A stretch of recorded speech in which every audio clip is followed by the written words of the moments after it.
Happy Mechagodzilla March, random ladies and gents, and welcome to Random Reviews, where I review toys, movies, games, whatever. I don't know. As some of you may know, this month is Mechagodzilla March. That special time of year devoted to the mechanical monster himself, Mechagodzilla, who may or may not be in Godzilla vs. Kong. Spoilers! So in the spirit of Mechagodzilla March, we'll be taking a look at Mechagodzilla materials throughout the month in no particular order. So in the first weekend of this Mechagodzilla month is... this piece of shit. I'm gonna say it now. Godzilla City on the Edge of Battle was a complete letdown. As a Godzilla fan, a Mechagodzilla fan, and as a general moviegoer. Basically, Godzilla City on the Edge of Battle is a sequel to a movie even more boring, Godzilla Monster Planet, and a trilogy of wasted potential simply referred to as the Godzilla Anime Trilogy, which is essentially a story about what would happen if Godzilla won the war against humanity, with kaiju taking over the earth and if humans were forced to flee the planet for 20,000 years, before returning to Earth, where it's revealed that the ecosystem has now become one with Godzilla. After Godzilla Earth wipes the floor with the main cast at the end of the first film, the few survivors are forced to regroup and decide if they should flee Earth once again, or stay and continue the fight against Godzilla. Eventually, it's discovered that a piece of metal called nanometal is revealed to be present on Earth, before a new weapon from the old war is unearthed, Mechagodzilla. Only this time, he's built himself into a city with the sole purpose of fighting the real Godzilla. Sounds interesting on paper, right? From the sound of it, absolutely. You're probably thinking, this sounds so awesome. There's no way they can screw this up. I thought the same thing when I went into this movie, and it couldn't have been more wrong. This movie completely wastes everything it possibly could with its potential premise. It fulfills none of its promises, and it's absolutely infuriating.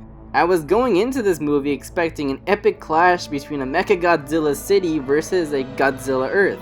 From the moment I heard the concept, I was absolutely hyped. I thought, oh shit, they're actually gonna go full Triptychon with this movie. That's awesome! And he's gonna be fighting Godzilla Earth of all things.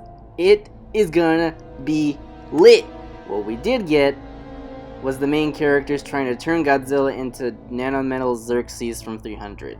I shit you not, that's the final battle of this movie. They basically shot at him with vulture mechs, lured him to a hole, fill it with liquid metal, and then try to figure out what to do with him for the next 20 minutes. That's the climax of this film. And you're probably wondering, how does Mechagodzilla factor into all this? Well, we'll get to that. The film's plot, while interesting on paper, fails to live up to the premises it pursues to fulfill, instead falling back on a boring, generic kaiju plot while aiming to be pretentiously deep, beating you over the head constantly with its anti-war message, and lacking any subtlety when it comes to such a theme. Instead, shoving this idea down its viewers' throats every chance it can in order to try to appear intelligent and thoughtful, that ultimately comes off as pretentious, unfocused, and it ultimately drags down the plot since it becomes obvious that the directors were more invested in their philosophical ideas being put on display rather than making an entertaining movie, and ends up turning the film into a droll vanity project. The pacing drags with little to nothing going on but characters just standing around and talking, a severe lack of compelling dialogue, making a 5-minute conversation feel like an eternity.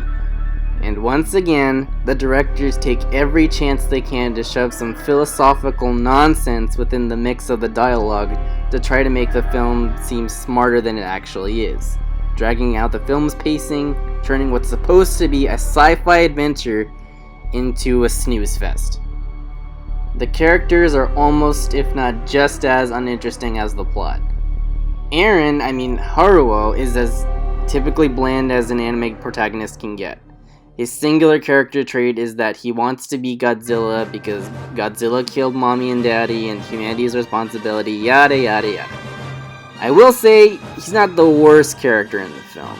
In fact, he has a bit of dynamic in this film, which sets him apart from other bland anime protagonists like a certain someone in the fact that he not only learns from his previous mistake, but he even goes so far as to literally question his own sanity.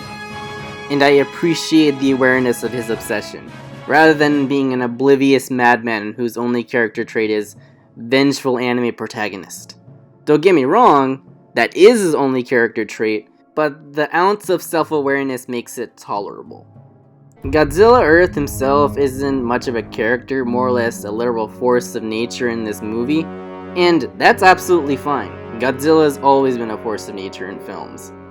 Godzilla as a character has always walked that fine line between actual character and force of nature, so him being just a force of nature in this film isn't a detriment to the character as a whole.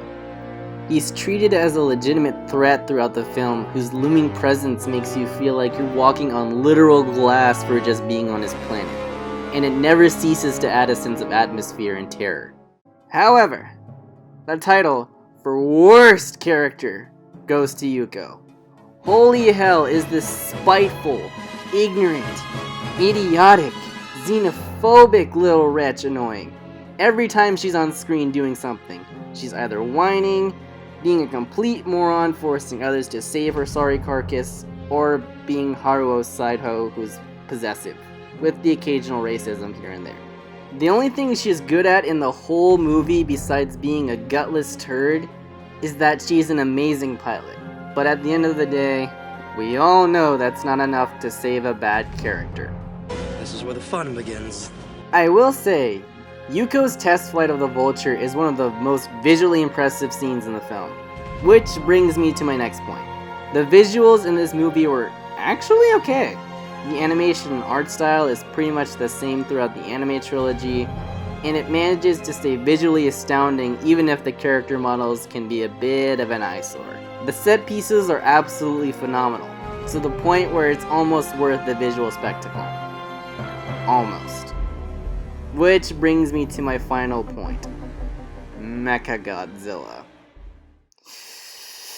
There's no Mechagodzilla, other than the city itself. They don't even have the decency to make him a character. He's not even a weapon. He's a set piece.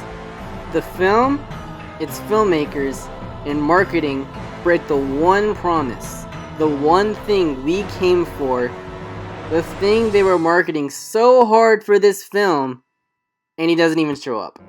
Just a severed head and a city. That's it.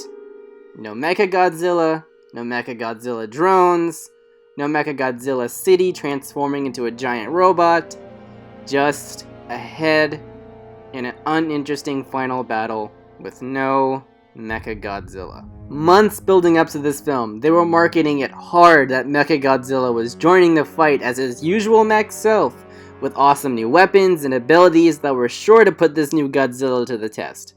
Instead, he's just a city in the shape of a fungus that has a few guns, that's also the Borg for some reason. This movie completely wastes its premise, not only by not using Mechagodzilla, but by wasting an opportunity to truly make a unique and amazing incarnation of this character. And it shouldn't even be that hard to do. In fact, it's not even that unique. We've had a Mechagodzilla city before in media. Trypticon from Transformers. A giant robot dinosaur that turns into an armed, operational city. Or battle station, depending on which version or meme you want to do. Not only has the Transformers franchise made this a character, but they've managed to pull off this concept for over 4 decades by the time this film was out. So it baffles me as to why they couldn't take the opportunity to not only utilize this concept on one of the most popular Godzilla characters ever more efficiently, but to waste the potential of this concept on the character they established overall, turning him into nothing more than a glorified set piece. Not only is this a waste of character, but it's a thematic waste overall. The core theme of this film is to fight monsters while not becoming a monster yourself.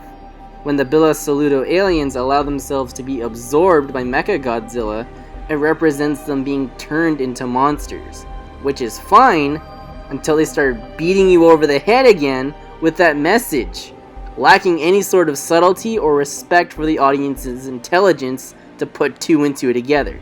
What would have made the message more impactful would have been to avoid the philosophical debate and instead show the audience this lesson. Have Mechagodzilla actually operate as a mechanical duplicate to Godzilla as a sort of false idol, providing a payoff for the Billa Saluto characters when they finally manage to activate their super weapon, and then have it fight Godzilla with the absorbed Billa Salutos commanding it with their assimilated consciousness, paying off to the overall theme and further cementing the lesson of how fighting a monster can turn you into a monster. This could have also provided a darker reflection of Godzilla himself, with Mechagodzilla absorbing and assimilating these beings into its own, similar to how Earth has become one with Godzilla, not only reflecting Godzilla with its literal ability to assimilate living creatures, but it establishes and pays off to the overall theme of becoming a monster when seeking to fight a monster once again. Show, don't tell. This is the film's biggest problem. Everything and anything that could be interesting practically tossed away for the director's lack of creative ambition for this project outside of their need to preach their philosophy without subtlety, while tossing away the basic rule of show, don't tell, favoring dialogue that wants to tell the audience what's going on rather than using visual compelling storytelling to show and express. Honestly, it's a problem that plagues this trilogy as a whole, and it's honestly sad. But of all the films in this series, it cripples this film the most. Overall, this film is one of, if not the biggest letdowns in not just Godzilla history, but in film history. It sets an interesting premise, interesting story to work with, but it wastes it all on pretentiousness, lack of creativity, lack of interesting characters, and sheer boredom. I only recommend this movie if you need noise in your head or if you're just looking for something to kill time. And even then, there are so much better movies that can accomplish this. As a Godzilla fan, this irritated me, and as a Mechagodzilla fan, it pissed me off with its wasted potential. And it's a shame that this film couldn't live up to its potential. And now we're only left to think about what might have been in the midst of this horrendous chapter in the legacy of Mechagodzilla.